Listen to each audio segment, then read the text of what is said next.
दोस्तों, भाइयों और बहनों, आप लोग न्यूज़ में जीएसटी और जीएसटी काउंसिल ये 2 टर्म कई बार सुनते होंगे। हाल ही में सुप्रीम कोर्ट में भी जीएसटी काउंसिल से रिलेटेड कई केसेज आए, सुप्रीम कोर्ट का वर्डिक्ट भी आया, तभी भी जीएसटी काउंसिल ये एक हॉट इशू बना हुआ था। तो आज इस वीडियो में हम जीएसटी और जीएसटी काउंसिल क्या होते हैं, इन्हीं सब चीज़ों को डिस्कस करेंगे। नमस्कार दोस्तों, स्वागत है आप सभी का नॉलिफाइड पर। चलिए शुरू करते हैं। सबसे पहले देख लेते हैं कि इस वीडियो में हम क्या-क्या चीज़ें कवर करेंगे। तो सबसे पहले देखेंगे जीएसटी काउंसिल क्या होती है, उसका अपॉइंटमेंट कैसे होता है, जीएसटी काउंसिल के फंक्शंस कौन-कौन से हैं, जीएसटी काउंसिल के ऊपर जो सुप्रीम कोर्ट का वर्डिक्ट आया है वो क्या है, जीएसटी एपिलेट ट्रिब्यूनल क्या होता है, जीएसटी एपिलेट के पावर्स क्या हैं, उसका ज्यूरिडिक्शन क्या है, और लास्ट में फिर हम एक ओवरव्यू देखेंगे जीएसटी टैक्स का। तो दोस्तों, जीएसटी काउंसिल एक जॉइंट फोरम है सेंटर और स्टेट का। तो और इसको बनाते हैं प्रेसिडेंट। ठीक है। और किस कॉन्स्टिट्यूशन के किस आर्टिकल के हिसाब से बनाते हैं? Article 279A(1). ठीक है। तो ये चीज़ हमको ध्यान रखनी है, बहुत ही इंपॉर्टेंट है हमारे सभी एग्जाम्स के लिए कि जीएसटी काउंसिल को इंडियन कॉन्स्टिट्यूशन के आर्टिकल 279A(1) के हिसाब से के अनुसार बनाया जाता है, यानी कि जीएसटी काउंसिल एक कॉन्स्टिट्यूशनल बॉडी है। अगर आप यूपी आरओ या यूपी पीसीएस की परीक्षा की तैयारी कर रहे हैं तो आपके लिए आर्टिकल नंबर आर्टिकल नंबर बहुत ज़्यादा इंपॉर्टेंट है, 279A(1), क्योंकि वहाँ पर ऑप्शंस में ऐसे ही ऑप्शन दे देते हैं 279A(1), 279A(2), 279A(3), 279A(4).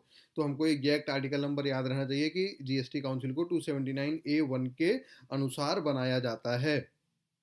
आगे बढ़ते हैं, देखते हैं कि अपॉइंटमेंट ऑफ जीएसटी काउंसिल तो प्रेसिडेंट करता है, हमने ये चीज़ जान लिया। ठीक है कि जीएसटी काउंसिल को प्रेसिडेंट ही बनाते हैं, एक एग्जीक्यूटिव ऑर्डर को पास करके, एक एग्जीक्यूटिव ऑर्डर को दे करके। अब उसका कंपोजिशन कैसे होता है जीएसटी काउंसिल का, ये देख लेते हैं। तो जो यूनियन फाइनेंस मिनिस्टर होते हैं वो जीएसटी काउंसिल के चेयरपर्सन होते हैं।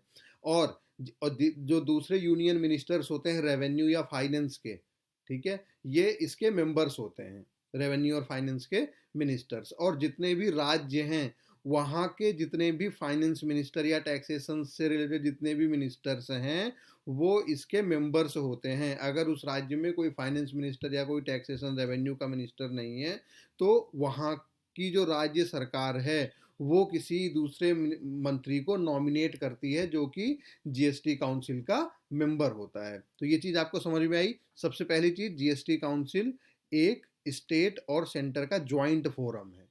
ठीक है। ये एक कॉन्स्टिट्यूशनल बॉडी है जिसको कि आर्टिकल 279A(1) के अनुसार बनाया जाता है।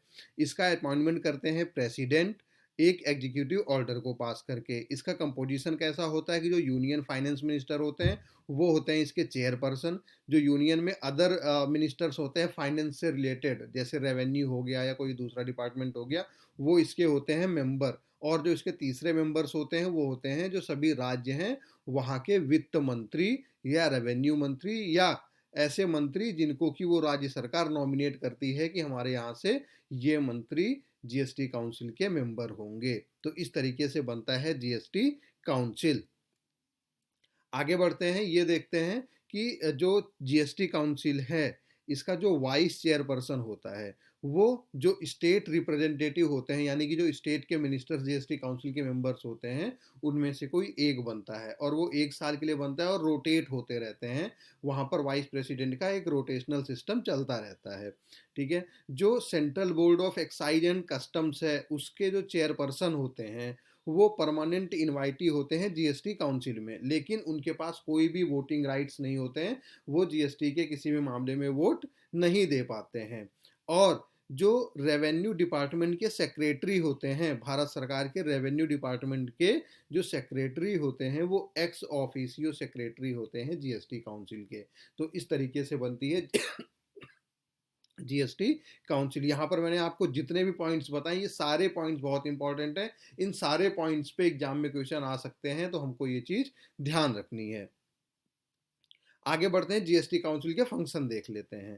ठीक है, तो जो आर्टिकल 279 है इंडियन कॉन्स्टिट्यूशन का, आर्टिकल 279, उसके हिसाब से जो जीएसटी काउंसिल है उसका काम है to make recommendations to the union and the states on important issues related to GST. यानी कि जीएसटी से रिलेटेड जितने भी इंपॉर्टेंट इश्यूज हैं उनके रिगार्डिंग जीएसटी काउंसिल रिकमेंडेशंस देती है यूनियन केंद्र सरकार को और राज्य सरकारों को। जैसे कि किन गुड्स, किन वस्तुओं को, किन सर्विसेज को, किन सेवाओं को जीएसटी के दायरे में रखना चाहिए, किन को इनसे बाहर रखना चाहिए, कितना टैक्स इम्प्लीमेंट करना चाहिए। तो ये सारे रिकमेंडेशन जीएसटी काउंसिल ही केंद्र और राज्य सरकारों को देती है। आर्टिकल 279 ये कहता है। जो जीएसटी के वेरियस रेट स्लैब्स हैं उनके बारे में भी जो डिसीजंस होते हैं वो जीएसटी काउंसिल के थ्रू ही लिए जाते हैं। जैसे कि आप ये समझ सकते हो कि जीएसटी काउंसिल की इंटरिम रिपोर्ट के अनुसार ही ये सजेस्ट किया गया था कि जो कैसियोन्स ऑनलाइन गेमिंग और हॉर्स रेसिंग है इसके ऊपर 28% जीएसटी लागू होनी चाहिए। जैसे कि जब ये ऑनलाइन गेमिंग वगैरह पे 28% जीएसटी अभी इम्पोज किया था, तो ये असनीर ग्रोवर और जो दूसरे बहुत सारे बड़े बड़े बिजनेसमैन हैं, इन्होंने सरकार को बहुत ज़्यादा क्रिटिसाइज किया था कि इतना ज़्यादा टैक्स नहीं लगाना चाहिए, क्योंकि फिर इनके जो क्रिकेट के फैंसी लीग्स और वो सब है उन पे इतना ज़्यादा टैक्स लग जाएगा तो लोग उसको बहुत कम खेलेंगे। ठीक है, तो ये सारे जो रेट स्लैब्स वगैरह हैं इनका डिसीजन कौन लेता है, वो लेती है जीएसटी काउंसिल। अच्छा, अब देख लेते हैं कि जो सुप्रीम कोर्ट का वर्डिक्ट है जीएसटी काउंसिल के ऊपर वो क्या था। तो जीएसटी काउंसिल के ऊपर सुप्रीम कोर्ट ने अपना वर्डिक्ट ये दिया था कि जो भी रिकमेंडेशंस हैं जीएसटी काउंसिल के वो यूनियन या स्टेट गवर्नमेंट के ऊपर लीगली बाइंडिंग नहीं है। यानी कि कोई वो मैंडेटरी नहीं है कि इनके रिकमेंडेशंस को स्टेट गवर्नमेंट को या यूनियन गवर्नमेंट को मानना ही मानना है, लीगली बाइंडिंग नहीं है। सुप्रीम कोर्ट ने अपने वर्डिक्ट में ये कहा था कि स्टेट गवर्नमेंट और यूनियन गवर्नमेंट दोनों के पास जीएसटी के ऊपर लेजिस्लेट करने के इक्वल राइट्स हैं। तो अगर हम इसकी जो रिकमेंडेशन है इसको लीगली बाइंडिंग बना देंगे तो जो फेडरल स्ट्रक्चर है, जो फेडरलिज्म है भारत का, उसको नुकसान पहुंचेगा। तो इस वजह से सुप्रीम कोर्ट ने कहा कि इसके रिकमेंडेशंस लीगली बाइंडिंग नहीं है। आगे बढ़ते हैं, एक जीएसटी एपिलेट ट्रिब्यूनल के बारे में भी जान जाते हैं। तो जीएसटी एपिलेट ट्रिब्यूनल, जिसको कि हम शॉर्टकट में जीएस टैट कहते हैं, ये सेकंड अपील फॉरम है अंडर जीएसटी। तो कोई भी डिससेटिस्फैक्ट्री ऑर्डर होता है जो फर्स्ट एपिलेट अथॉरिटी पास करती है, उसके अगेंस्ट आप यहाँ पर जो जीएसटी एपिलेट ट्रिब्यूनल है वहाँ पर अपील कर सकते हो कि इस ऑर्डर को रिवाइज किया जाना चाहिए। सबसे पहले देख लेते हैं कि यहाँ पर एक चीज़ होती है नेशनल एपिलेट ट्रिब्यूनल।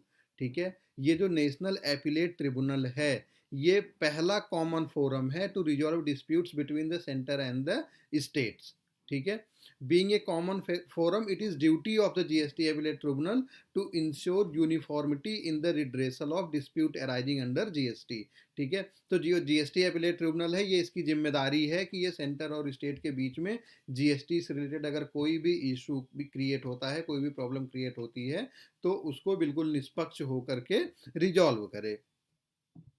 ठीक, अब देख लेते हैं कि जो एपिलेट ट्रिब्यूनल है अंडर जीएसटी उसके पास क्या क्या पावर्स होती हैं। तो as per code of civil procedure 1908 जो जीएसटी एपिलेट ट्रिब्यूनल है उसके पास वो सारी की सारी पावर्स होती हैं जो कि एक सिविल कोर्ट के पास होती हैं।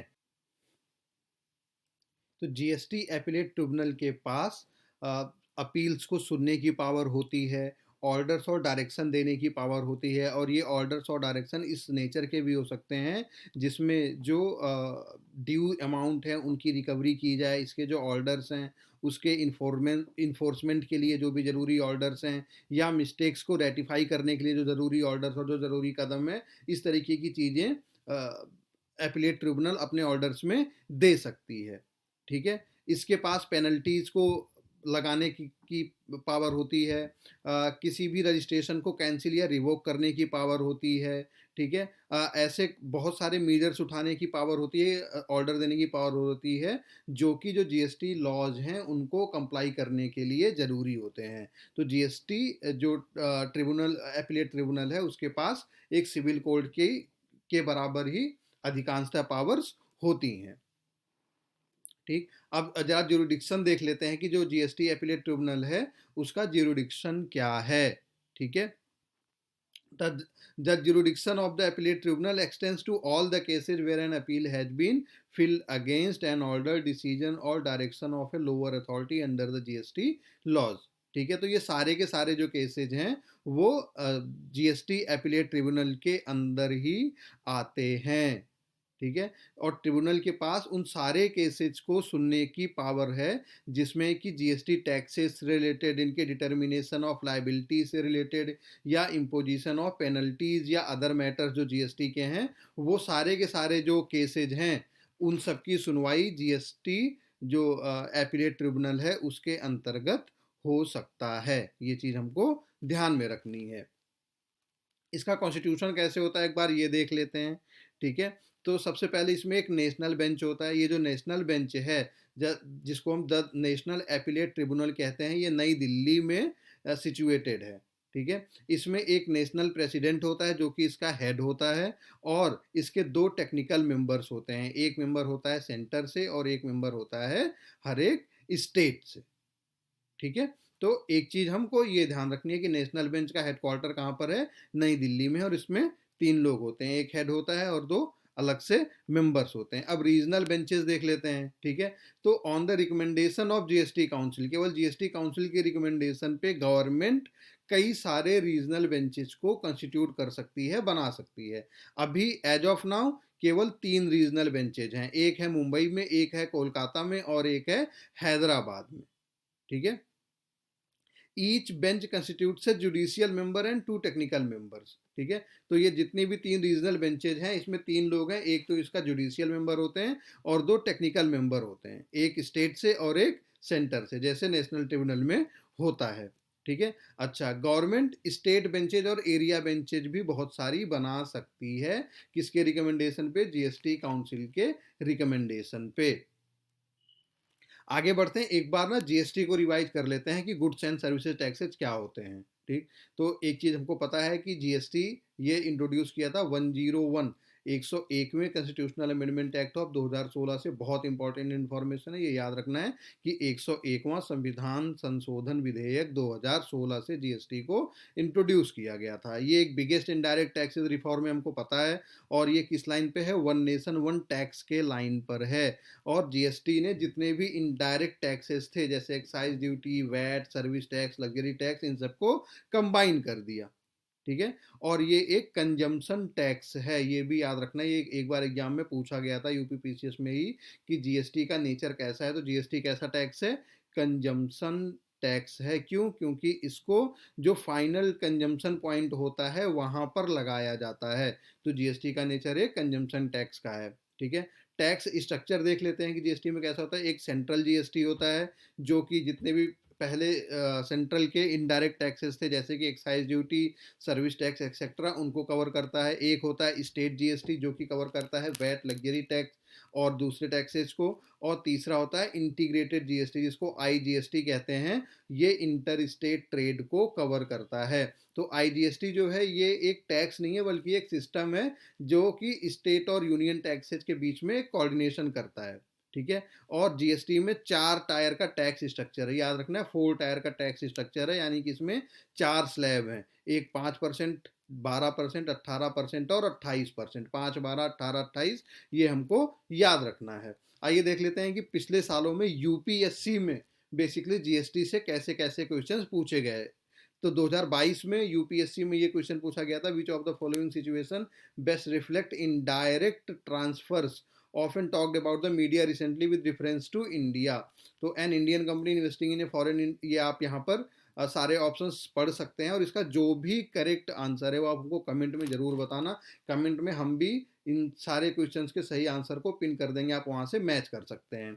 नेक्स्ट क्वेश्चन देख लेते हैं, what is the most likely advantage of implementing goods and services taxes. ये पूछा गया था यूपीएससी 2017 में। तो it will replace multiple taxes collected by multiple authorities, it will drastically reduce the current account deficit, it will universally increase the growth and size of the economy of India। तो इसमें से सही option कौन सा है, ये आप हमको अभी कमेंट करके जरूर बताइएगा, सही आंसर को हम भी पिन कर देंगे। तो थैंक यू दोस्तों, ये पूरे वीडियो को ध्यान से देखने के लिए। अगर आपको ये सारा का सारा मटेरियल पीडीएफ फॉर्मेट में चाहिए तो हमारे टेलीग्राम चैनल को ज्वाइन कीजिए। टेलीग्राम चैनल का लिंक हमने यहीं पर डिस्क्रिप्शन में दे रखा है, वहाँ पर आपको ये सारे मटेरियल का पीडीएफ मिलता रहेगा। तो दोस्तों मिलते हैं अगले वीडियो में, जिसमें हम और भी अच्छी अच्छी जानकारियां लेकर आएंगे। चैनल को सब्सक्राइब जरूर कीजिए। स्टे नॉलिफाइड।